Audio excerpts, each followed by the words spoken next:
to that one.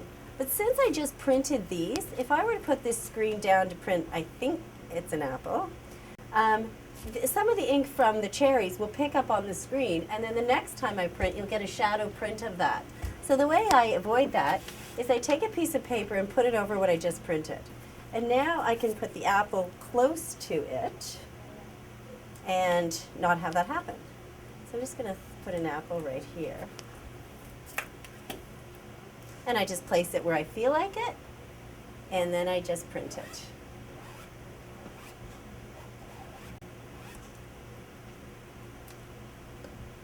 Yeah, that's pretty good. You don't want to leave that on too long because as it dries it can stick. And I print the same way. I'm just scraping the ink across the screen, making sure I do the whole area of what I'm printing. Maybe I'll just do this upside down apple too, and make it a multi-directional design. I love working with black ink. It's so easy. You can work with the screen for probably hours before it starts to clog up and dry out your screen. The other great thing about working with fabric and silk screening is once your fabric's printed, that's not the end. There's so much more you can do.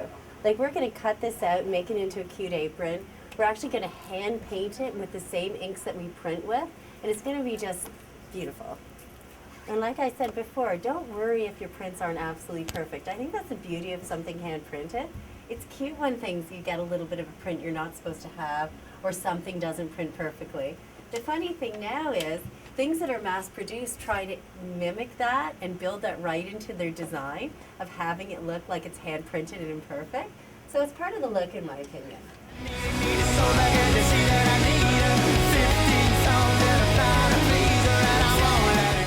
Voila!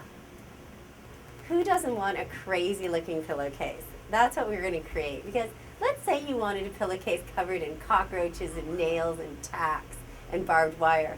Chances are you can't find a product like that on the regular market. So if you want it, you got to silkscreen it, and I want one. I think it'd be so much fun to have pillowcases like that. Great gifts too. So what you're going to do is pin your pillowcase to the table, and then I'm just going to stick a piece of paper inside so when I print it, it doesn't go through to the other side.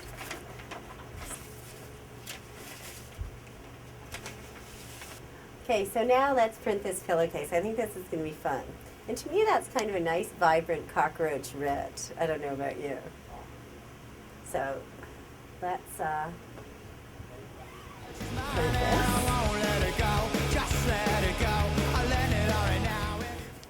Okay, so I'm just going to dry these cockroaches quickly. And I like to do it by putting some fabric over top and ironing it. And so if you're doing a project where you're going to layer some colors, this is the way you can get things dry so you can add color without waiting around a really long time. So now we're going to put some green nails on this.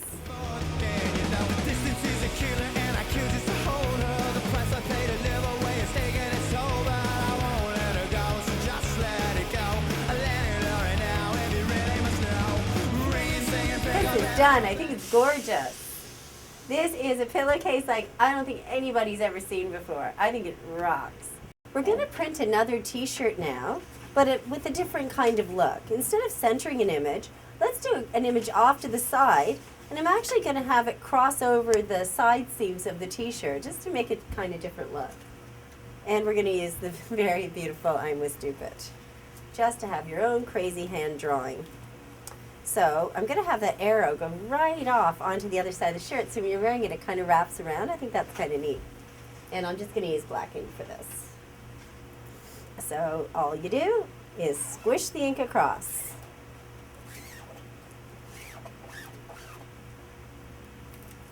And see, that even went right off the shirt. I think that's really cute. And if I wanted to now, I could do another I'm with Stupid up here pointing a different direction. Like you're with a lot of stupid people. Talking dirty to my girlfriend in China. The fellas all love her, but they know that she's mine, and I won't let her go. So just let it go. I'll end it all right now. Everywhere. So now just carefully remove the paper.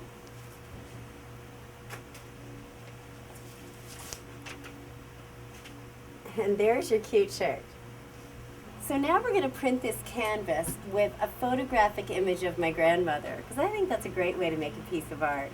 And once it's printed, we're going to stretch it on a stretcher board and make it be all framed so you can really put it on your wall and everything.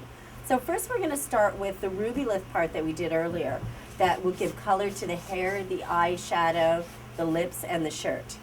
So what colors am I going to use? I think I'll give her some beautiful gold hair. So you just take the squeegee and go around like this.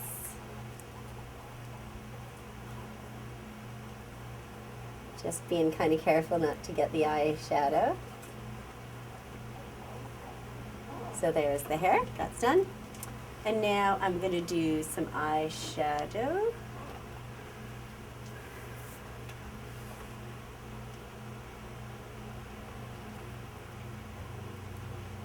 It would have been better to have a smaller squeegee, but this is what's handy. So it's what I'm going to use. Just to show, you know, work with what you happen to have on hand. There's the eyeshadow, looking good already.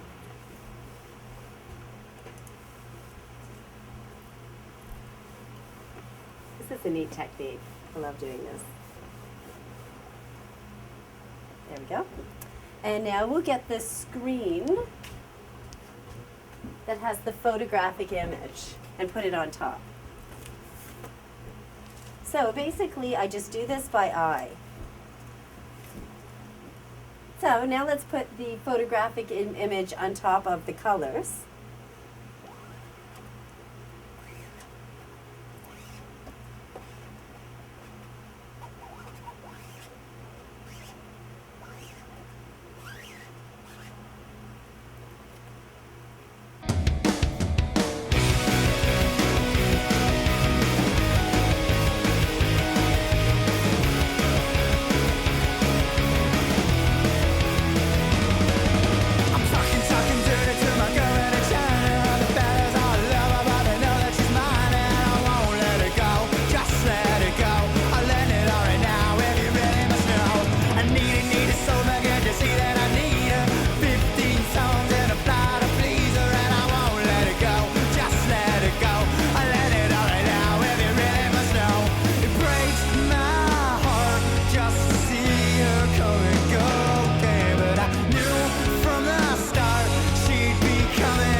To do is a repeating print, which is really fun to do, and a lot of people don't do them because they think they're really tricky when they really aren't. This is how I do them. I start with a piece of vellum if I'm going to hand draw it or hand paint it, so I can directly shoot the print when I'm done my artwork. I start with a piece of vellum about 40 inches by 20 inches, and the reason for that is so that when I print it, it'll print the full width of the fabric when I print yardage fabric. And about 20 inches is a good amount to repeat down the table. And it fits on a silk screen very easily. So, what I do is I just start designing my print down the middle of the paper. And you'll see why in a bit. So, I'm going to do sort of a retro theme of love and peace. That's my idea.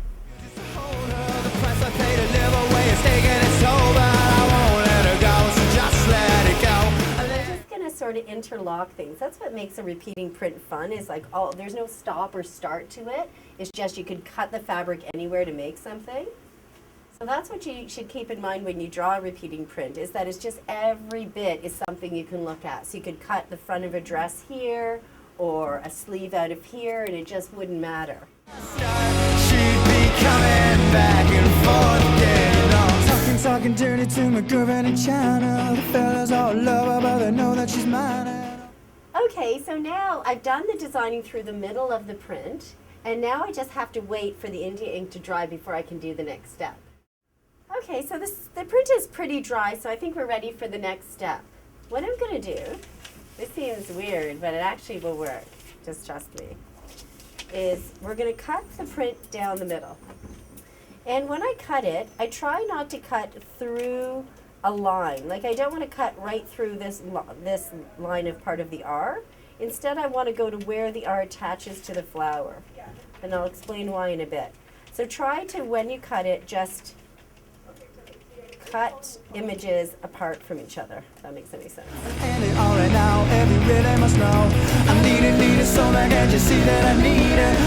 15 songs and a flower to please her. Okay, so now I've cut the print in half, which is kind of cool. And now what I'm going to do is I'm going to move this print around. Because what we want to know is how the print is going to print down the table.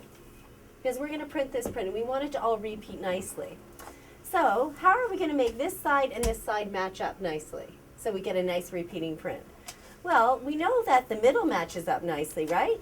So these two pieces match up well, don't they? Because they used to be together. So what we're going to do is make the inside that we know matches up well the outside.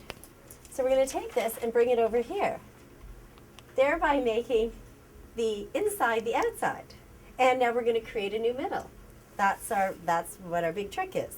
So I'm just going to get rid of a bit of the paper in the middle for this one.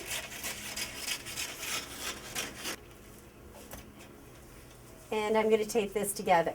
And what we're going to do now is we're going to draw in a new middle. Now, the way we'll know that this will repeat nicely is if everything measures up to be the same amounts. So what I have to make sure is whatever this distance is on this side, I've got 15 1/4, has to be the very same on this side. And it's almost 15 1/4, so I'm going to move that a bit. And now this side is 15 1/4. And every point in the print should also be 15 1/4. And it is exactly. Isn't that great? Isn't it cool how it works? And then you get choose another spot. I like to pick a few spots and just make sure. Yep, it's perfect. And you can tell I go to spots that are easy to figure out, like that little spiky thing obviously fits in here, so it's a good spot to check. And that is exactly 15 1/4. So we know we've got our print exactly in the right spot. So I also have to make sure when I put my print together that from the widest point on this end to the widest point in this end, it all stays within 22 inches. So I'm just going to check that. And yes, it does. So that's great. So it'll fit on the screen. Because the screen size that we make, the prints have to fit within 22 inches this way and 40 inches this way. And I like those measurements because that makes a nice repeating print. It can print a very wide width of fabric, 40 inches, and the repeat is wide enough that you're printing quite a bit each time you print. But you'll see that in a bit. So now that I know that the print is all in the right space, I'm going to tape the whole thing down. And you want to tape over the whole line where it matches up with magic tape or invisible tape, because then you can paint right over it without it just getting in the cracks and stuff. Now, you'll see at this spot here, the paper goes over the image a bit. That's super easy to fix. Just get scissors or an X-Acto knife. I get rid of that spot too, because we don't want that. Done. And now you just tape it right there. This is my own special trick, you know this system. And people say to me, how do you do repeating prints? They're so hard. How do you make it match up? And now you see how easy it is. There, so I just make sure it's taped everywhere. And now this is the fun part. I just fill in the guts with more drawings. So that's what I'm going to do.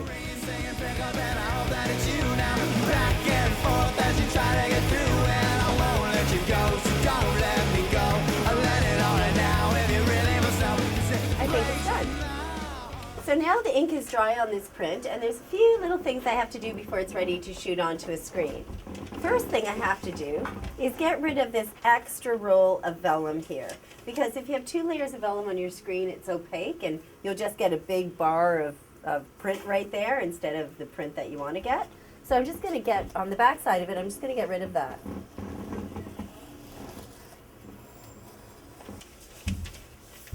See?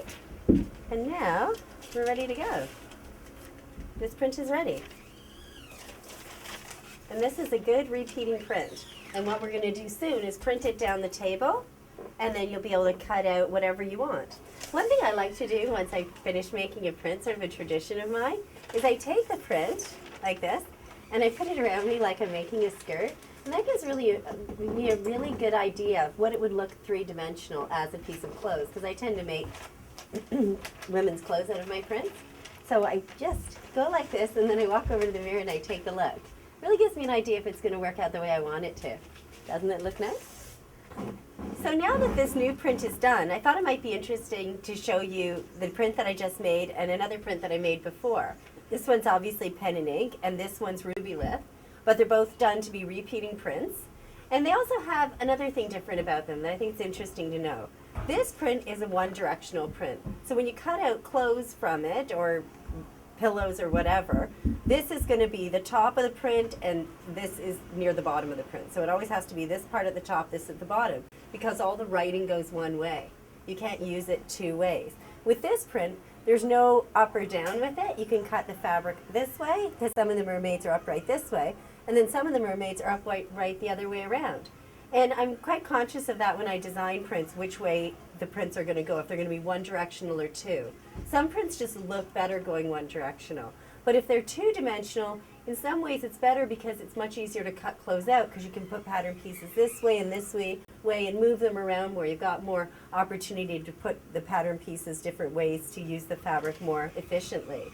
So when you design a print, keep in mind, is it a one-directional print just going one way, or is it a two-directional print going this way or this way when you design them?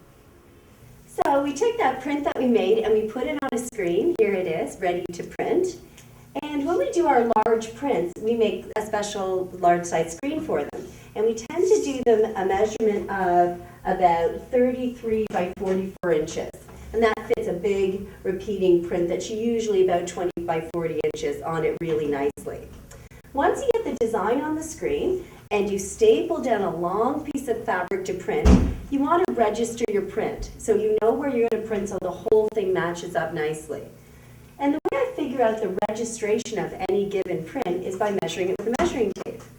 I go to one edge of the print, I just pick a spot. I'm going to pick a spot on this outer left-hand side, and I figure out where that spot's going to start printing again, where I would like it to start printing again.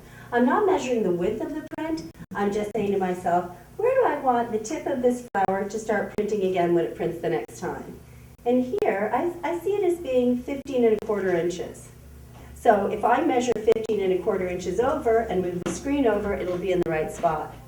But before deciding 15¼ inches is right, I check about 4 spots on the screen, on the print that I have. So 15¼ works there. I pick easy spots where it's a part of the print that's protruding out. And I go, that fits in at 15¼ inches. And after checking a few spots, I can go, man, that looks like the right measurement. So that's what I'm going to do. So the next thing I have to do is from this edge of the screen, measure 15¼ and put a little mark on the fabric. Not too big, because you don't want it right in the print. And you just put a little spot like that. And now I'm going to walk down the table and I'm going to mark 15¼ from that spot, and then from that spot 15¼ till I get right to the end of the fabric. So now I've registered the print all along the table, putting a mark every 15¼ inches from every other mark all the way down. So we're ready to start printing the fabric. I mixed up this gorgeous blue ink, which we're going to print, and in a second I'm going to start printing. Now, when I start printing, you're going to notice that after printing the first print, I'm going to skip the second one and print the third one, then skip the fourth one and print the fifth one, and so on. The reason for that is because if I were to print the first print and then right away print the second print, there's going to be wet ink from the first print on the table that's going to get on the back of the screen when you print the second one, because it's right beside it. And then when you print the next one, that goopy ink that's on the back of the screen will smudge onto the table. So what you really need to do is print every other print, and then when those are dry, fill in all the other prints. So that's what we're going to do. That's the reason why I will print the way that I'm going to right now. So it's the same as printing t-shirt fabric, except with thicker. Make sure you print everywhere where the design is.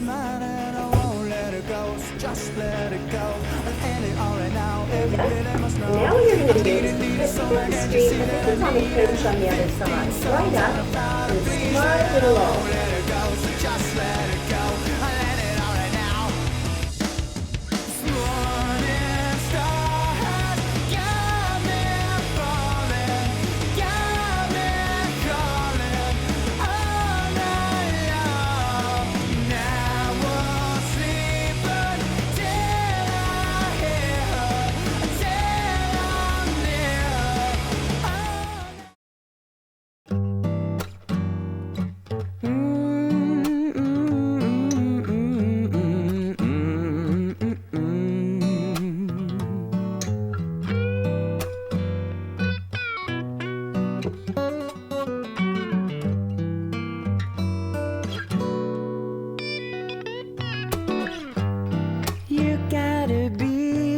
wrong.